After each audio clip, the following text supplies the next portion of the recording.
வாழ்க்கையில் இந்த 8 இடங்களில் நீங்கள் எப்போதும் அமைதியாக இருக்க வேண்டும். 8ஐயும் ஒரே நேரத்தில் நினைவில் வைத்துக் கொள்ள முடியாவிட்டால் இந்த வீடியோவை சேமித்து பின்னர் பாருங்கள். 1.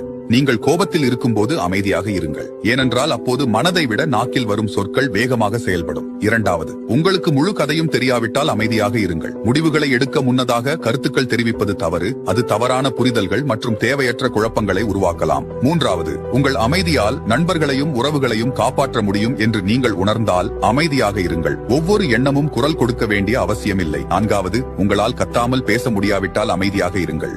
5. உங்களின் வார்த்தைகள் யாரையாவது காயப்படுத்தக்கூடும் என நீங்கள் நினைத்தால் அமைதியாக இருங்கள். விஷயங்களை கையாள எப்போதும் மற்றொரு சிறந்த வழி உள்ளது. 6. பேசுவதை விட கேட்பது நன்மை தரும் என நீங்கள் நினைத்தால் அமைதியாக இருங்கள். 7. உங்கள் சொந்த உணர்வுகள் அல்லது நோக்கங்களை குறித்து உங்களுக்கு தெரியாத போது அமைதியாக இருங்கள். சில நேரங்களில் சுய பரிசோதனைக்கு அமைதி தேவை. 8. சூழல் பதட்டமாக இருக்கும்